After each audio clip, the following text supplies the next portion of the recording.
بسم اللہ الرحمن الرحیم۔ السلام علیکم ورحمۃ اللہ وبرکاتہ۔ القرآن حدر اکیڈمی میں خوش آمدید۔ سب سے پہلے تو میں آپ کو یہ بتانا چاہتی ہوں کہ حدر سے کیا مراد ہے۔ حدر سے مراد ہے کہ قرآن پاک کو پراپر ایکسنٹ یعنی معروف لہجہ میں پڑھنا۔ معروف لہجہ سے کیا مراد ہے؟ عربی کے اس طریقہ کو فالو کرنا جس میں پیارے آقا صلوات والسلام نے قرآن کو پڑھا اور پڑھایا، اور یہ معروف انداز ہم تجوید سیکھنے کے بعد ہی اپنا سکتے ہیں۔ تجوید میں ہم سٹیپ بائی سٹیپ 3 چیزیں پڑھیں گے۔ نمبر 1 مخارج، نمبر 2 صفات، نمبر 3 قواعد۔ انشاءاللہ عز و جل اب ہم صرف مخارج کی ادائیگی کو سیکھیں گے، جو کہ 3 سے 4 ویڈیوز میں پوری ہو جائیں گی۔ آپ اتنی ہی جلدی سیکھیں گے جتنی کہ پریکٹس کریں گے۔ سب سے اہم بات جو اس ویڈیو میں آپ کو بتانے جا رہی ہوں وہ یہ ہے کہ آپ نے مرر کے سامنے بیٹھ کر ایٹ لیسٹ 12 مرتبہ مخارج کی پریکٹس کرنی ہے۔ اس سے انشاءاللہ آپ کے مخارج جو ہیں جیسے جیسے میں آپ کو بتاؤں گی اسی انداز میں، اسی لب و لہجہ میں ادا ہونے شروع ہو جائیں گے، اور آپ خود محسوس کریں گے کہ ہمارے جو مخارج ہیں، جو قرآن پاک پڑھنے میں ہم حروف ادا کرتے ہیں، وہ واقعی ہی اسی طرح سے نکلنے شروع ہو گئے جیسے کہ میں نے آپ کو بتایا تھا۔ تو یہ ایک ٹرک ہے کہ آپ نے مرر کے سامنے بیٹھ کر اپنے منہ کو کھول کر وہیں سے ادائیگی کرنی ہے۔ تو چلیں اب ہم لسانی مخارج کے اگلے حروف کی طرف آتے ہیں۔ پہلی ویڈیو میں نے آپ کو حلقی مخارج پڑھا دیے تھے، اب لسانی مخارج پڑھے جا رہے ہیں، جس میں ہم نے پہلے 2 حروف پڑھے تھے، حروف لہویہ جن کو کہتے ہیں، قاف اور کاف۔ اب ہم حروف شجریہ کی طرف آتے ہیں۔ انشاءاللہ آپ کو بڑے اچھے سے سمجھ آئے گی۔ حروف شجریہ میں 3 حروف شامل ہیں، اور حروف شجریہ لسانی مخارج میں سے ہی ہیں۔ جیم، شین، یا، یہ 3 حروف ہیں جن کو ہم حروف شجریہ کہتے ہیں۔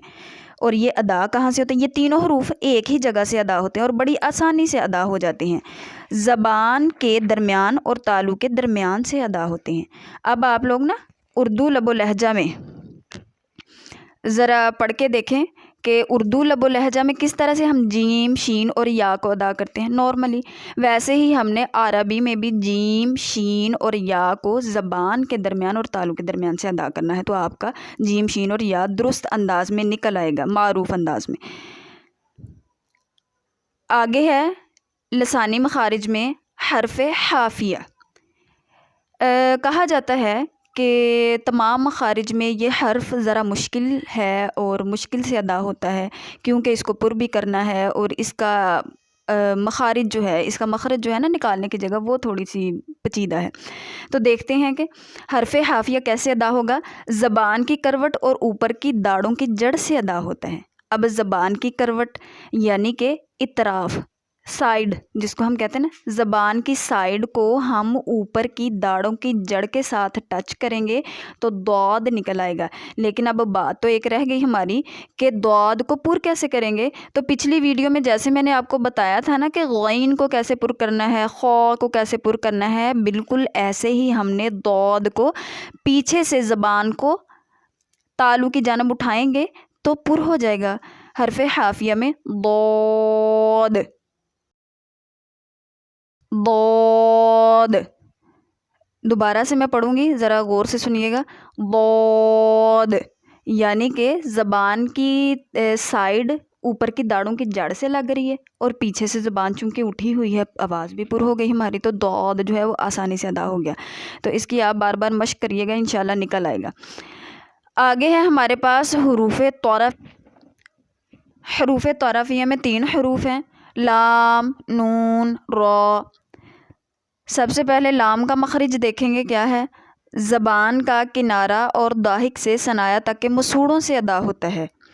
اب زبان کا کنارہ یعنی کہ ایک ہوتی ہے زبان کی نوک، اور نوک کی اطراف جو ہے نا سائڈیں زبان کی، اس کو زبان کا کنارہ کہتے ہیں، سائڈیں۔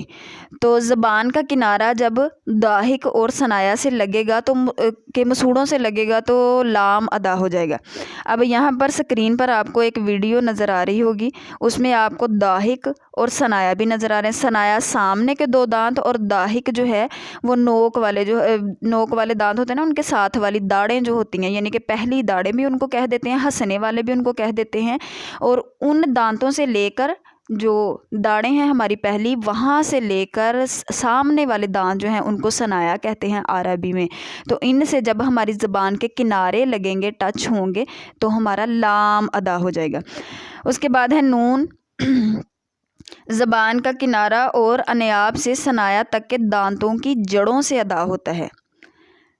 زبان کا کنارہ وہی والی بات کہ زبان کی اطراف سائڈز جو ہیں وہ انیاب سے ثنایا تک کے دانتوں کی جڑوں سے لگیں گی تو ہمارا نون ادا ہوگا۔ انیاب کیا ہے؟ نوک والے دانتوں کو انیاب کہتے ہیں، جو سامنے سے ہمارے نظر آتے ہیں نا نوک والے نوکیلے دانت، ان کو انیاب کہتے ہیں۔ سکرین میں بھی آپ کو ناب دونوں طرف نظر آ رہے ہوں گے، نوک والا، اس کا مطلب بھی ساتھ میں لکھا ہوا ہے۔ تو یہ نوک والے جو دانت ہیں، جب ہمارے سامنے والے 2 دانت جن کو ثنایا کہتے ہیں ان سے ٹچ ہوں گے اور دانتوں کی جڑوں سے ادا ہوں گے تو نون ادا ہو جائے گا۔ ایک بار آپ کو پڑھ کے بھی بتاتی ہوں، نون۔ آگے ہے را۔ زبان کی نوک اور مقابل کے تالو سے ادا ہوتا ہے۔ را جو ہے وہ زبان کی نوک۔ اب یہاں پر زبان کی نوک کی بات آئی ہے، کنارے کی نہیں۔ پتہ چل گیا ہوگا آپ کو، یقینی بات ہے کہ زبان کی سامنے والی جو نوک ہے اور مقابل کے تالو سے، مقابل سے مراد سامنے، جو نوک کے سامنے لگتا ہے نا تالو، اس کو مقابل کہتے ہیں، یعنی کہ اس کے اپوزٹ، مقابل کے تالو سے ادا ہوتا ہے را۔ اور اس کو پر بھی کریں گے، را ہمیشہ عربی لب و لہجہ میں پر کر کے پڑھا جاتا ہے۔ را زبان کی نوک اور مقابل کے تالو سے ادا ہوتا ہے۔ ان تمام حروف کو دوبارہ سے رپیٹ کر لیتے ہیں۔ حروف شجریہ: جیم، شین، یا۔ حرف حافیہ: ضاد۔ حروف طرفیہ: لام، نون، را۔ جی تو آپ نے کوشش کرنی ہے کہ بار بار اس کی مشق کریں، اور امید کرتی ہوں آج کا لیسن آپ کو سمجھ آ گیا ہوگا۔ دعاؤں میں یاد رکھیے گا۔ السلام علیکم ورحمۃ اللہ وبرکاتہ۔